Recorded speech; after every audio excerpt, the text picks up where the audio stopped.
This is Radio TV Phono Nut, and we have a little Philco one-tube wonder record player. I believe this was their very first manually operated 3-speed model from 1955. The case is in relatively good shape. It has a few battle scars, but it's certainly in well above average condition for one of these types of record players.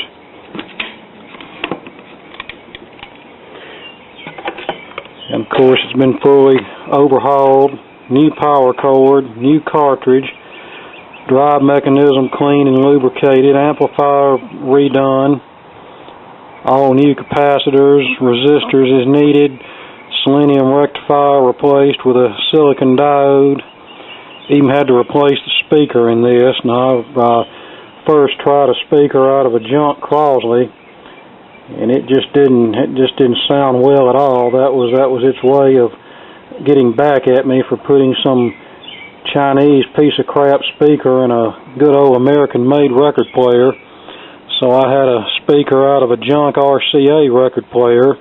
So yeah, RCA meets Philco, and the RCA speaker sounds much better than the crappy Chinese thing.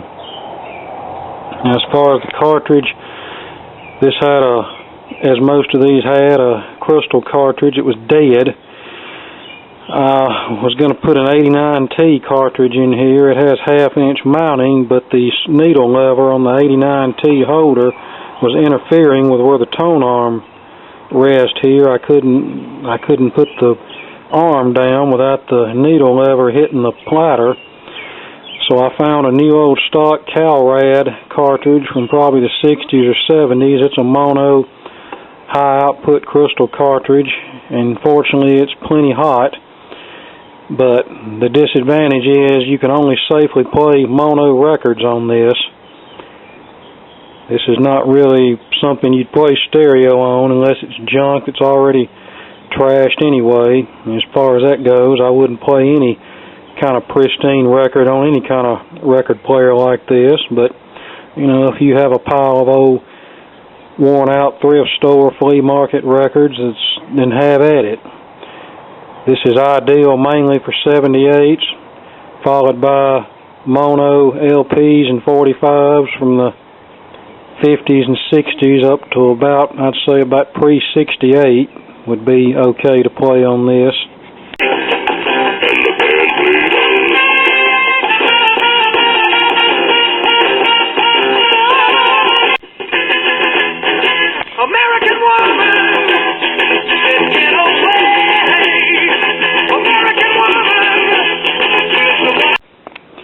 Everybody's seen Norman Layden, never heard of him.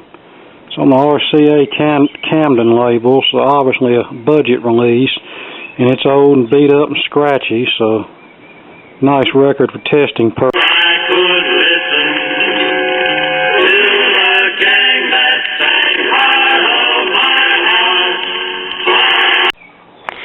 Now for 78, which this is more suited for.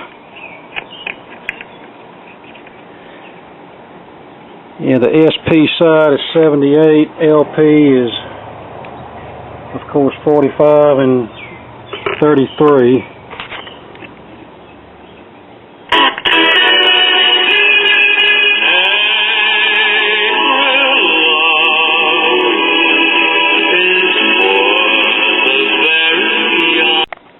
Here's one that's fitting for this record player, about the same age, too.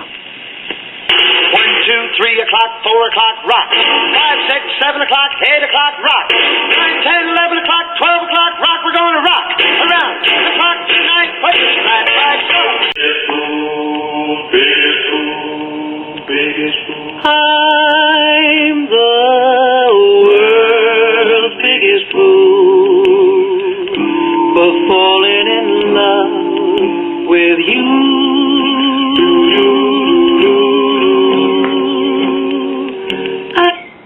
Okay, there you go. As you can hear, it works pretty good. And like I said previously, let me make it clear. This is best suited for 78s and older mono recordings, not stereo. It'll probably ruin your records, and it'll probably skip all over the place. So reserve this one for your old mono stuff. In fact, this record player is more for probably historical value than anything else, but obviously it's highly usable if you decide to do so, and if you want to purchase it, there's a link in the video description where you can. I wasn't going to even make a video of this. I was just going to list it on eBay and see what happens, but the one that I made the YouTube promo on, the PAL that I made the preamp circuit for, is getting all kinds of hits. No bids, but getting all kinds of attention. While this one's just sitting there getting next to nothing without the promotional video. So that's a good reason for me to use YouTube to promote these things. Because eBay's certainly not going to promote them. They'll charge you a hefty fee for selling the stuff, but they're not going to promote them for you. Okay, so there you have it. If you want something that's been modified and that will play most any kind of record and be more gentle to records, get the PAL on the left. However, if that's not a concern to you, if all you're wanting to play is older 50s and early 60s, mid-60s mono stuff and 78s, get the Philco. And like I've already said, the main reason this one didn't get upgraded is because the needle lever would have gotten in the way of the turntable platter when the tone arm was in the rest position, so I just more or less repaired it back to its original state pretty much. Now some may ask, how come these older ones with the original type mono cartridge, how come they won't play newer records? Well, stereo records, you have two channels of information there, and a mono cartridge, it's non-compliant, will just wreck a stereo groove. And also the kiddie records that these were mainly designed to play, and older music records that were not very highly modulated, as in cut loud, these types of mono cartridges generally don't have any trouble tracking those types of records.